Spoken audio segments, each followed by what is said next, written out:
Hi guys, నాకు తెలిసి ఈ దేశంలో ఒక నాయకుడు ఇంత ఓపెన్గా మాట్లాడే నాయకుడు నేను ఇప్పటివరకు చూడలేదండి.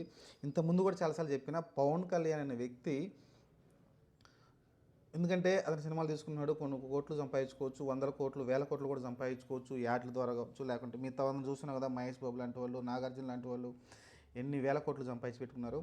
కాబట్టి పవన్ కళ్యాణ్ ప్రజా పరిపాలన మంచిగా ఉండాలని, లేకుంటే ప్రజలకు మంచి చేయాలని, లేకుంటే రాజకీయాలు వేరే దారిలో పోతున్నాయని వచ్చాడు. కానీ దానిలో కొంతవరకు సక్సెస్ అయ్యాడు, కానీ పెద్దగా సక్సెస్ అవ్వాలని దాని గురించి పక్కన పెట్టేస్తే, రాజకీయాలు పక్కన పెట్టేస్తే, నిన్న మటుకు ఏదైతే వ్యాఖ్యలు చేశారో, పహల్గామ్ ఏదైతే దాడి జరిగిందో దానిపైన అయితే ముస్లిం సోదరుల్ని పక్కనే పెట్టుకొని, ముస్లిం సోదరులు అక్కడే కూర్చొని ఉన్నారు ఆ మీటింగ్లో.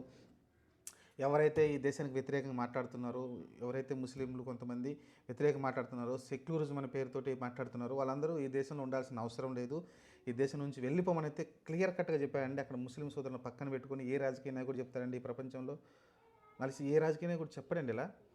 మనిషి ఇప్పుడున్న టీడీపీ కానీ, జనసేనలో పవన్ కళ్యాణ్ని వదిలేస్తే మిగతా వాళ్ళు ఎవరు కానీ, లేకుంటే మీరు వైసీపీ కాంగ్రెస్ కానీ, లేకుంటే జగన్కు సంబంధించి ఆ పార్టీలు ఎవరైనా సరే, లేకుంటే ఇప్పుడున్న బీజేపీ కావచ్చు, కాంగ్రెస్ కావచ్చు, ఎవరైనా ఇంత ఓపెన్గా చెప్పగలరా? దమ్ముందా?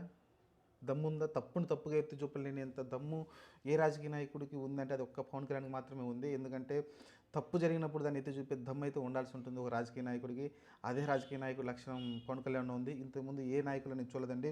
ఎస్పెషల్లీ మోడీకి కూడా ఇంత దమ్ము లేదనే విషయం చెప్పాలంటే, ఇంత ఇంత ఇంత ఇదిగా. ఎందుకంటే ఎంతో కొంత ఓటు బ్యాంకింగ్ అయితే ముస్లిం సోదరుల నుంచి రావాలని అయితే మాట్లాడకుండా సైలెంట్గా అయితే ఉంటారు చాలామంది వరకు. కానీ ఇప్పుడు జరిగింది ఏంటి? అక్కడ క్లియర్గా ఎంతమంది చెప్పారు, అక్కడికి చంపిన ప్రతి ఒక్కరు కూడా ఎవరైతే వాళ్ళని కోల్పోయారు, కొంతమంది వాళ్ళ భర్తలు కావచ్చు, లేకుంటే కొంతమంది కావచ్చు, వాళ్ళందరూ అక్కడ అడిగింది ఏంటి? మతం పేరు చెప్పి చంపారు, మీది ముస్లిమా లేకుంటే హిందూ అని అడిగి మరీ చంపారు అనేది క్లియర్గా అర్థమైంది. ఇది క్లియర్గా హిందువుల్ని ఈ దేశంలో లేకుంటే హిందువులు మీద కక్ష సాధింపుతో ఇది చేశారని అయితే క్లియర్గా పవన్ కళ్యాణ్ అయితే చెప్పడం చూసాం. అలాంటి దాన్ని మీరు సమర్థించుకుంటూ వస్తే మేము ఒప్పుకోమని చెప్పాడు.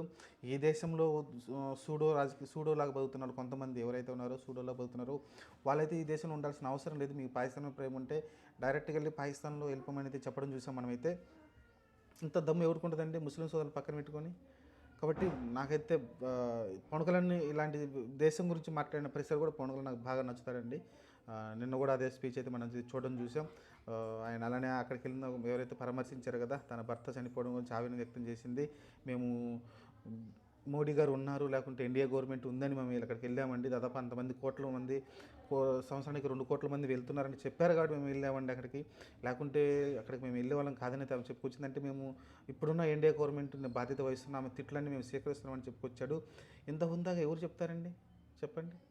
ఆమె తిట్లు మేము స్వీకరిస్తున్నామండి, ఎందుకంటే మేము అక్కడ సెక్యూరిటీ సరిగ్గా కల్పించలేకపోయాం, భద్రతా లోపం అక్కడ కనిపించిందని అయితే అంత కూటమే తప్పు చేసిందని ఆయన అంత దర్జాగా చెప్తున్నాడు. ఎవడు చెప్తారు చెప్పండి ఇలా? కాబట్టి ఆత్మవిమర్శ అనేది చాలా అవసరం. ముస్లిం సోదరులు కూడా అక్కడ జరిగిన దాంట్లో ఖచ్చితంగా ముస్లిం సోదరులు కూడా రోడ్డు ఎక్కాల్సి ఉంటుందండి. ముస్లిం సోదరులు కూడా బయటికి రావాల్సి ఉంటుంది. అది ఇండియన్ అయితేనే. ఇండియన్గా బతుకుతున్న ఒక ముస్లిం సోదరు ఎవరైనా సరే బయటకు వచ్చి, ఎవరైతే ఆ చంపిన టెర్రరిస్టులు ముస్లిం దొంగన కొడుకులు ఉన్నారో వాళ్ళకి ఎగనిస్ట్గా అయితే మాట్లాడాల్సిన అవసరం అయితే ఉందండి ఖచ్చితంగా. మాట్లాడుతున్నప్పుడు మీరు ప్యూర్ ఇండియన్ అని అనిపించుకుంటారు. ఎందుకంటే ఇక్కడ నేను ముస్లింలందరినీ ఎప్పుడు నేను మాట్లాడలేదు. ముస్లింలు చాలా మంచి వాళ్ళు ఉన్నారు. ఎందుకంటే నా చుట్టుపక్కల చాలామందిని చూస్తున్నాను కదా, వాళ్ళు ఎలా ఉంటారు, ఎలా బిహేవ్ చేస్తారని నేను చూస్తూ ఉంటాను, అబ్జర్వ్ చేస్తూ ఉంటాం కదా. ఖచ్చితంగా ఈ ఇండియా పైన ప్రేమ, లేకుంటే మిగతా అన్నింటినీ చాలా ప్రేమ చూపిస్తూనే ఉంటారు వాళ్ళైతే. కానీ ఎందుకంటే తెలిసింది కదా, పాకిస్తాన్ అడుక్కు తింటుంది, ఎవడు ఆ పాకిస్తాన్ పోవాలని ఎవడు అనుకోడు. కానీ రాజకీయం చేయడానికి, లేకుంటే కొంచెం ఈ భావజాలం ఏదో ఒక అల్లకల్లోలం చేయాలి దేశంలో, దేశం ప్రశాంతంగా ఉండాలని కొంతమంది కోరుకుంటున్నారు. వాళ్ళ గురించి అయితే పవన్ కళ్యాణ్ మాట్లాడడం చూసాం. నాకు బాగా నచ్చిందండి. ఎక్సెప్ట్ అనేది సెల్యూట్ చేయాల్సిందే పవన్ కళ్యాణ్ గారికి అయితే. నేను ఆయన మాట్లాడిన తీరు చూస్తే మనకైతే, ఎందుకంటే ఇంత దమ్మున నాయకుడిని మనం తెలిసి ఇండియాలో ఎవడు నాకు కనిపించలేదు. ఒక్క పవన్ కళ్యాణ్ తప్ప నాకు ఎవడు కనిపించలేదు. అది జగన్మోహన్ రెడ్డి అంత దమ్ము లేదు, చంద్రబాబు నాయుడుకి అంత దమ్ము లేదు. ఇలా ఓపెన్గా మాట్లాడే దమ్ము నాకు పవన్ కళ్యాణ్ చాలా నచ్చాడు నిన్న.